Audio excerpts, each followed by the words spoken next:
Everyone, welcome back to my channel travel with Suparna. আজকে আমি যাচ্ছি দারিংবাড়ি। আমি যাচ্ছি ভুবনেশ্বর থেকে, যেহেতু আমি ভুবনেশ্বরেই থাকি। কিন্তু আপনারা যদি দারিংবাড়ি যেতে চান, দারিংবাড়ি তো উড়িষ্যার একটি খুবই পপুলার জায়গা। তাহলে আপনারা যদি ওয়েস্ট বেঙ্গলে যে কোনো জায়গা বা কলকাতা থেকে আসেন, তাহলে হাওড়া থেকে আপনাদের উড়িষ্যার বা ভুবনেশ্বরের ট্রেন ধরে নামতে হবে কিন্তু ব্রহ্মপুর স্টেশনে। আপনারা দেখে নেবেন কোন ট্রেনগুলি ব্রহ্মপুরে যায়। সেই ব্রহ্মপুর স্টেশনে নেমে আপনারা দারিংবাড়ি যাওয়ার প্রচুর গাড়ি পেয়ে যাবেন। আমার এই ভিডিওটিতেও আমি আপনাদের সাথে গাড়ির কন্ট্যাক্ট ডিটেলস শেয়ার করব, যাটা করে আপনারা দারিংবাড়ি ঘুরতে পারবেন। চলুন আপনাদের সাথে আমি শেয়ার করব আমার এই দারিংবাড়ি ট্যুরের সমস্ত ডিটেলস, আমরা কোথায় থাকছি, কি দেখছি, সব কিছু।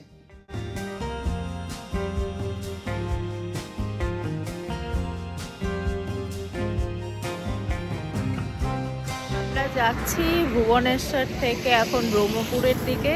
তো এখানে একটু ভুবনেশ্বর থেকে ব্রহ্মপুর যেতে মোটামুটি 4.5 থেকে 5 ঘন্টা লেগে যায়। তো আমরা এখানে থেমেছি আর কি একটু চা খাওয়ার জন্য। তো চা খেয়ে আবার রওনা দেব। কোন হাইওয়ে এটা? হ্যাঁ, কলকাতা চেন্নাই হাইওয়ে। এত আস্তে বললে শোনা যাবে না। এখান থেকে আমরা জল নিয়ে নেব, আর আমি তো চা খাই না জেনারেলি। আমরা পৌঁছে গিয়েছি দারিংবাড়ি বাজার। আপনারা যদি ব্রহ্মপুর স্টেশন থেকে স্টার্ট করবেন তো সময় লাগবে অলমোস্ট 2 থেকে 2.5 ঘন্টা, 119 কিলোমিটার ডিস্টেন্স। দারিংবাড়ি বাজার থেকে সোজা যেই রাস্তাটি চলে গেছে, সেই রাস্তায় 3-4 কিলোমিটার গেলে আমরা যেই রিসর্টে থেকেছিলাম সেই রিসর্টটি পেয়ে যাব। এইটি কিন্তু খুব সুন্দর একটি জায়গায় রিসর্টটি সিচুয়েটেড, পুরো ভ্যালির মধ্যে এবং পুরো সিনিক বিউটি চারিদিকে, অসাধারণ একটি জায়গায়। আপনারা দেখতেই পাচ্ছেন, যদিও আমরা যখন গিয়েছিলাম প্রচণ্ড বৃষ্টি ছিল, ওয়েদার খারাপ ছিল বলে খুব একটা ভালো বোঝা যাচ্ছে না, কিন্তু ওয়েদার ক্লিয়ার থাকলে এই জায়গাটি কিন্তু একদমই অসাধারণ সুন্দর। আমরা পৌঁছে গিয়েছি ইউটোপিয়া রিসর্টে। তবে আসার সময় মার্কেটে কিন্তু একটি ইউটোপিয়া হোটেল বলেও রয়েছে। আপনারা যদি রিসর্ট বুক করেন তাহলে এটি ওই মার্কেট থেকে 2-3 কিলোমিটার ভেতরে আপনাদের আসতে হবে।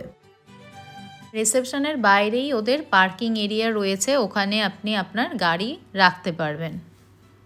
আপনাকে ব্রহ্মপুর স্টেশনে নেমে ব্রহ্মপুর টু ব্রহ্মপুর একটি গাড়ি বুক করে নিতে হবে 3 দিনের জন্য। আর একটা জিনিস যেটা হলো, এখানে একমাত্র জিওর নেটওয়ার্ক পাওয়া যায়, এয়ারটেলের কিন্তু একদমই নেটওয়ার্ক পাওয়া যায় না। তো আসার সময় আমাদের যেহেতু দুজনেরই এয়ারটেল খুব প্রবলেম হচ্ছিল, কিন্তু আমাদের ড্রাইভার দাদার জিও ছিল, তো জিওতে ম্যাপ সেট করে আমরা চলে এসেছি। এছাড়া ওদের ফোনে ফোন করলে ওরা গাইড করে দেয়। আর এখানে হোটেলে আপনারা ওয়াইফাই পেয়ে যাবেন। এইখান থেকে ভিউটা যা না অসম। এটা হলো আমাদের রুম। এখানে একটা ডাবল বেড, এখানে রয়েছে টেবিল, এখানে ইলেকট্রিক কেটেল এবং চায়ের ব্যবস্থা আছে। এখানে একটা ওয়ার্ড্রপ রয়েছে, আর রয়েছে ওখানে একটা সিটিং এরিয়া, এখানে একটা মিরর, আর এটা দিয়ে আপনারা মাউন্টেন ভিউ দেখতে পারবেন। এই রুমটাই ছিল মাউন্টেন ভিউ রুম।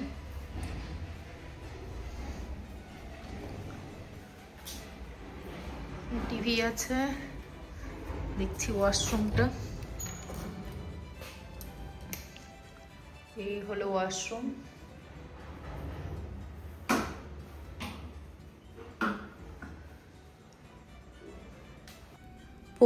পৌঁছতে প্রায় বিকেল 4টে। আমরা এবার লাঞ্চ করব। তবে এই হোটেলের ম্যানেজমেন্ট কিন্তু খুবই ভালো, যেহেতু ওনারা জানতেন যে আমাদের পৌঁছতে লেট হয়ে যাবে, রাস্তায় আমাদের ফোন করে জেনে নিয়েছিলেন আমরা লাঞ্চে কি খাবো। তো ওনারা সেই মতো করে সমস্তটা অ্যারেঞ্জ করে রেখেছিলেন।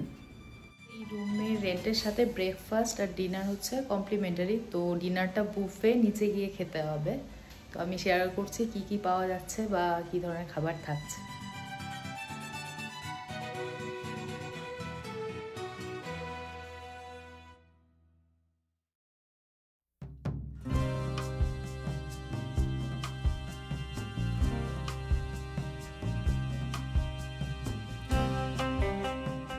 তো আপনারা দেখতেই পেলেন যে ডিনারে প্রচুর অপশনস রয়েছে, কিন্তু সামহাও আমার বিরিয়ানি খেতে ইচ্ছে করছিল না বলে আমি ওনাদের বললাম, ওনারা কিন্তু সাদা ভাতের ব্যবস্থাও করে দিলেন।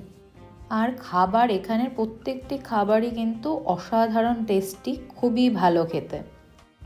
রিসেপশন থেকে আমরা জেনে নিলাম পরদিন কোথায় কোথায় আমরা সাইট সিনে যাব। সকালবেলা আমরা ব্রেকফাস্ট সেরে নিলাম। ব্রেকফাস্ট ছিল এখানে কমপ্লিমেন্টারি ব্রেকফাস্ট আর ডিনার, তাই এটা ছিল বুফে। আমার যা যা পছন্দ নিয়ে নিয়েছি।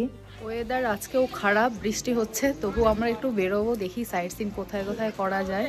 গাড়ি নিয়ে যাব, হালকা হালকা ঝিরিঝিরি বৃষ্টি হয়েই যাচ্ছে। ওয়েদার ভালো থাকলে এই জায়গাটা যা লাগবে না, দারুণ।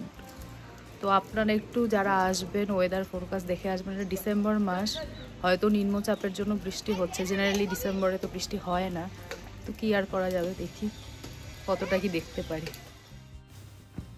এখানে আসার সময় যে দারিংবাড়ি মোড়টি পড়ে, সেটা থেকে একদিকে সোজা এসে গেলে এই ইউটোপিয়া রিসর্ট, তার অপোজিট দিকে যেদিক থেকে আমরা এলাম ব্রহ্মপুর, আর দুদিকে লেফট অ্যান্ড রাইট দিকে গেলে সব সাইট সিনগুলো পাওয়া যায়। আমরা রিসেপশনে সাইট সিনের প্রাইস জিজ্ঞেস করলাম। যদি আপনারা ছোট গাড়ি নেবেন তো কমপ্লিট সাইট সিন যদি একদিনে করতে চান সেটাও পসিবল, তাহলে পড়বে ৩৫০০ টাকা। তো বৃষ্টি উপেক্ষা করে আমরা বেরিয়ে গেলাম। এবার এই রিসর্টে ঢোকার সময় এই ভিউ পয়েন্টটি দেখেছিলাম, এখানে একটু নামলাম। জায়গাটি কিন্তু খুবই সুন্দর। আমরা চলে এসেছি দারিংবাড়ি বাজার। এবার যাব রাইট সাইডে। রাইট সাইডে গেলে সাইট সিনগুলি হলো ৬ কিলোমিটার গেলে পড়বে কফি গার্ডেন, ৮ কিলোমিটার ডিস্টেন্সে রয়েছে পাইন ফরেস্ট। এই ডিস্টেন্সগুলি কিন্তু ওই দারিংবাড়ি মোড় থেকে। 10 কিলোমিটার ডিস্টেন্সে রয়েছে পঙ্গলি রেইনবো ওয়াটারফল, এবং তারপর 12 কিলোমিটারে রয়েছে পঙ্গলি ভ্যালি ভিউ পয়েন্ট, এবং 20 কিলোমিটার ডিস্টেন্সে রয়েছে মৃদুবান্দা ওয়াটারফল। তবে ওয়েদার ভালো না হওয়ার কারণে আমরা ওয়াটারফলগুলিতে কিন্তু যেতে পারিনি। ওয়েদার ভালো হলে যেতে পারতাম। আমরা প্রথমেই যাচ্ছি পঙ্গলি ভ্যালি ভিউ পয়েন্টের দিকে। আরে রয়েছি পঙ্গলি ভ্যালি ভিউ পয়েন্টে, কিন্তু প্রচণ্ড ফগ থাকায় কিছুই সেরকম দেখা যাচ্ছে না। ওয়েদার যদি ভালো থাকতো খুবই সুন্দর লাগতো। এই রাস্তায় লাস্ট যে সাইট সিনটি রয়েছে সেটি হচ্ছে মৃদুবান্দা ওয়াটারফল। সেই ওয়াটারফলটিও আমরা যেতে পারিনি, কারণ মেন রোড থেকে আবার কিছুটা ডিস্টেন্স হেঁটে কিন্তু ওখানে যেতে হয়। ওয়েদার ভালো না থাকার কারণে রাস্তায় প্রচণ্ড কাদা হয়ে গিয়েছিল, তাই আর যেতে পারিনি। তো এখান থেকে আমরা ব্যাক করে এবার যাচ্ছি পাইন ফরেস্টের দিকে। ওয়েদার ভালো না থাকার জন্য আমরা ওয়াটারফলগুলো দেখতে যেতে পারিনি ঠিকই, তবে এই রাস্তার সিনিক বিউটি কিন্তু অসাধারণ, যেগুলো খুবই এনজয় করেছিলাম। এবার আমরা যাব পাইন ফরেস্টের ভেতরে। এখানে ঢোকার চার্জ হলো 50 রুপিস পার হেড। এটা বেসিক্যালি একটি পিকনিক স্পট। লোকাল মানুষ এখানে এসে পিকনিক করে। পিকনিক করার জন্য অ্যালটেড স্পেস রয়েছে। চলুন ঘুরে দেখি এই পাইন ফরেস্টটি।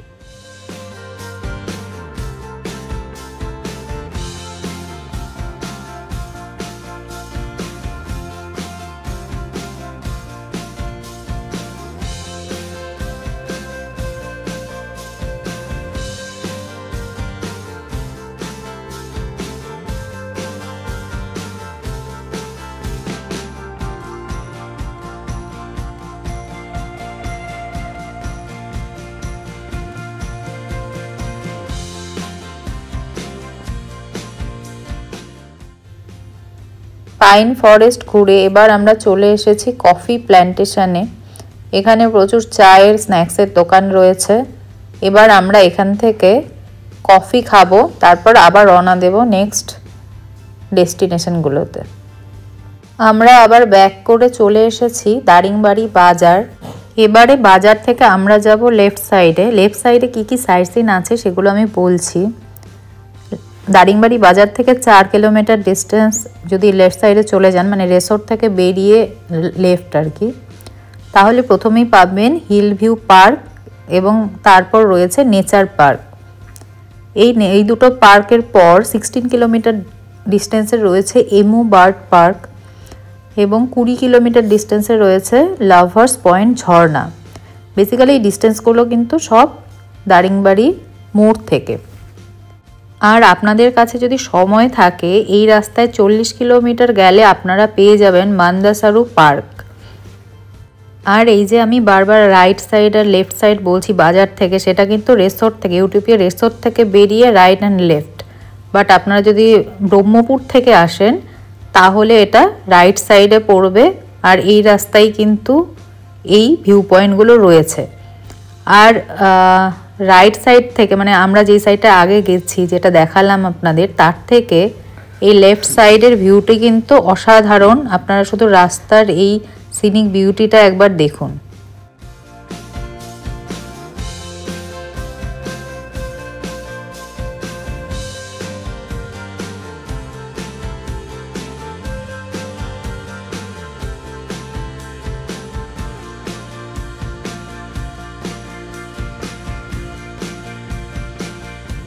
আমরা এখন চলে এসেছি এমু বার্ডস পার্ক। এটার ভেতরে এখন ঢুকবো।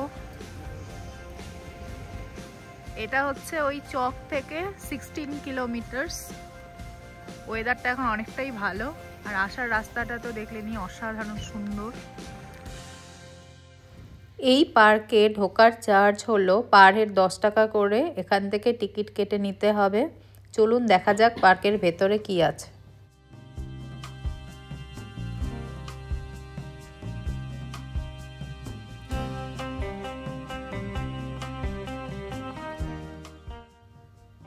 আমরা দেখা পেয়ে গেলাম এমু পাখির। আপনারাও দেখে নিন ভিডিওর মাধ্যমে, আর যারা গেছেন তারা তো অলরেডি দেখেছেন, বা যারা যাবেন তারা দেখবেন। এমু পাখি দেখে এবার আমরা রওনা দিলাম লাভার্স পয়েন্ট ঝর্ণার উদ্দেশ্যে। চলুন দেখি আদৌ যেতে পারি কিনা, কারণ লাস্ট দিন এত বৃষ্টি হয়েছে, রাস্তার অবস্থা কীরকম আমরা নিজেরাও জানি না। মেইন রোড থেকে এটা হলো লাভার্স পয়েন্ট ঝর্ণা যাবার রাস্তা। মেইন রোড থেকে মোটামুটি 1 কিলোমিটার এরকম সরু রাস্তা দিয়ে যেতে হবে। আমরা এই রাস্তায় গাড়ি ঢুকিয়ে দিয়েছিলাম, কিন্তু রাস্তাটি খুবই সরু। এখানে কিন্তু সব গাড়িগুলি খানিকটা গিয়ে দেখতে পারবেন এখানে দাঁড়িয়েছে, তারপর আপনাকে হেঁটেই যেতে হবে। কিন্তু বৃষ্টি হওয়ার কারণে এতই রাস্তার অবস্থা খারাপ, আমরা আর এগোইনি। আর লাস্ট 2 দিন বৃষ্টিতে আমাদের শরীরের কন্ডিশনও ভালো ছিল না যে হেঁটে যাব। যা বুঝতে পারছি এই ফলসগুলো দেখার জন্য আমাদেরকে আবার দারিংবাড়ি আসতে হবে। এবার ফেরার পথে দেখুন এখানে এই রাস্তায় কিন্তু দারিংবাড়ি ইকো রিট্রিটে অবস্থিত। আপনারা চাইলে এখানেও থাকতে পারেন। আমরা সাইট সিন করে এলাম। এখন অর্ডার করেছি চিকেন স্যুপ গরম গরম। এই রিসোর্টের একটা জিনিস খুব ভালো, খাওয়া দাওয়া কিন্তু খুবই ভালো, আর খুব নিট অ্যান্ড ক্লিন। তবে ওয়েদার খারাপ থাকার জন্য আমরা ওই ফলসগুলোতে যেতে পারিনি। কাল একবার ট্রাই করব যদি ওয়েদার ভালো থাকে। স্যুপ খেতে খেতে আমাদের লাঞ্চ চলে এলো। লাঞ্চটা আমরা রুমেই অর্ডার দিয়েছিলাম, যেহেতু এটি আমাদের রুম রেটের সাথে ইনক্লুডেড ছিল না, তাই রুমে বসেই খেয়েছিলাম, কারণ সারাদিন ঘুরে এসে আর ইচ্ছে করছিল না নিচে গিয়ে খেতে। আমরা নিয়েছি ভাত, ডাল, ভাজা আর মিক্স ভেজ। একটা নিয়েছি, তাতেই দুজনের বেশি হয়ে যাচ্ছে। খাবারটা কিন্তু ভালো, বলো?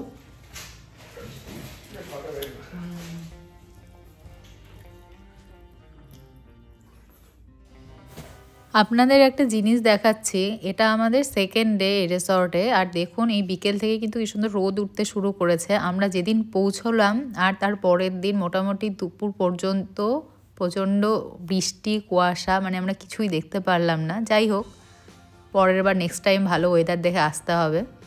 এবার চলুন আপনাদের এই রিসর্টের নাইট ভিউটা শেয়ার করছি।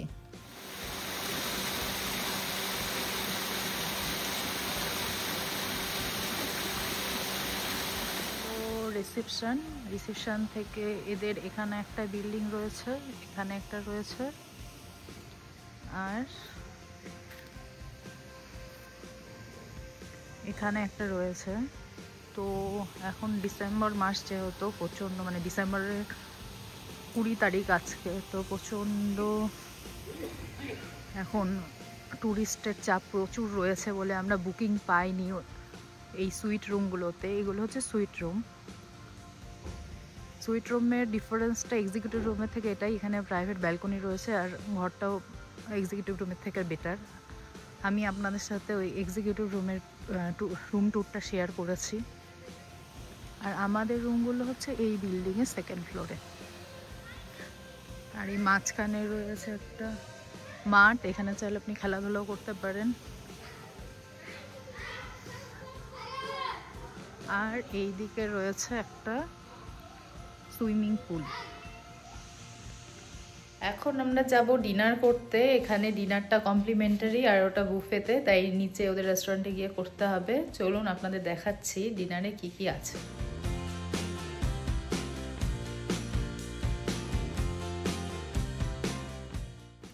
প্রথমেই রয়েছে ভেজ স্যুপ, দেন এখানে রয়েছে তাওয়া রুটি, তার সাথে কি রয়েছে fried rice, veg fried rice, তাতে পনিরও রয়েছে।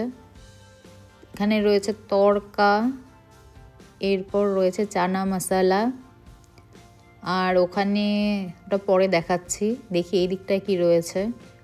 এখানে রয়েছে প্রন কারি, দেন রয়েছে চিলি চিকেন, আর এই দিকে রয়েছে একটা ফ্রাইটা অসাধারণ হয়েছিল, আমার এখনও মনে আছে। আর এখানে ডেজার্টে রয়েছে ক্ষীর। আমিও বসে গেলাম ডিনার করতে। আজকে আমাদের 3য় দিন, আজকে আমাদের ফেরার পালা। আর ফেরার দিন উঠেছিল ঝলমলে রোদ। আজকে যারা এসে এখানে উঠেছেন তারা খুব সুন্দর ঘুরতে পারবেন। যাই হোক, এই ঝলমলে রোদে একবার ক্যাম্পাসটি দেখে নিন, এরপর আমরা এখান থেকে বেরিয়ে পড়ব। আমরা আজকে রিসোর্ট থেকে চেক আউট করেছি। আজকের ওয়েদারটা এত সুন্দর, আর ওয়েদার সুন্দর থাকলে দেখুন জাস্ট ভিউটা অসাধারণ। এই যে আমাদের রিসর্ট, খুব সুন্দর। আর একটি ইম্পর্টেন্ট কথা হচ্ছে এই রিসর্টে থাকার খরচ। যেহেতু আমরা একদম পিক টাইমে গিয়েছিলাম, মানে ডিসেম্বরের এন্ডে, সেই সময় ছুটি থাকে আর সবাই ঘুরতে যায়, তো রেটটা হাই ছিল। আমরা যে এক্সিকিউটিভ রুমে ছিলাম সেটার রেট ছিল 5000 পার নাইট। সেখানে কিন্তু ব্রেকফাস্ট আর ডিনার ইনক্লুডেড, লাঞ্চ আপনাদের এক্সট্রা কিনে খেতে হবে। আর যেই সুইট রুমগুলোর কথা বলেছিলাম সেগুলোর প্রাইস হচ্ছে, মানে লাস্ট উইক অফ ডিসেম্বরে পিক সিজনে 6000 পার নাইট। এছাড়াও আপনারা কিন্তু ওই দারিংবাড়ি বাজারের কাছে প্রচুর হোটেলে যদি থাকতে চান প্রচুর হোটেল পেয়ে যাবেন বা হোমস্টে রয়েছে। তাছাড়াও দারিংবাড়ি ইকো রিট্রিট যে ক্যাম্পগুলো রয়েছে সেখানেও থাকতে পারেন। তবে ওভারঅল আমাদের এই রিসর্টে থাকার এক্সপিরিয়েন্স সত্যি খুবই ভালো, আমাদের দুজনেরই খুব ভালো লেগেছে। আপনারাও যদি আসেন আপনাদেরও খুব ভালো লাগবে। আর মোস্ট ইম্পর্ট্যান্ট যেটা, যে বাইরে গেলে খাবার দাবারটা খুব ম্যাটার করে। এটা এখানে খুবই ভালো, ঘরোয়া একদম, মনেই হবে না যে বাইরে আপনি কোনো রেস্টুরেন্টে খাচ্ছেন। আমার এই ভিডিওর ডেসক্রিপশানে আমি রিসর্টের কন্ট্যাক্ট ডিটেলস এবং গাড়ির কন্ট্যাক্ট ডিটেলস দিয়ে দিলাম, আপনারা চাইলে যোগাযোগ করে নিতে পারেন। যারা কলকাতা থেকে আসবেন বা ওয়েস্ট বেঙ্গল থেকে আসবেন তারা এখান থেকে বেরিয়ে চলে যাবেন ব্রহ্মপুর স্টেশনে, দেন ট্রেন ধরে কলকাতা ফেরার পালা। আর আমরা যেহেতু ভুবনেশ্বরেই থাকি, তো আমরা বাই রোড ভুবনেশ্বর পৌঁছে গিয়েছিলাম। মোটামুটি 4 থেকে 4.5 ঘন্টা সময় লেগেছিল। বাই রোড এই রাস্তাটি, মানে দারিংবাড়ি থেকে ভুবনেশ্বর যাওয়ার রাস্তাটি খুবই সুন্দর। আমরা এই ভিউ এনজয় করতে করতে পৌঁছে গিয়েছিলাম আমাদের বাড়িতে। ভিডিওটি ভালো লেগে থাকলে লাইক, কমেন্ট এবং শেয়ার করবেন। দেখা হচ্ছে নেক্সট ট্যুর প্ল্যানে।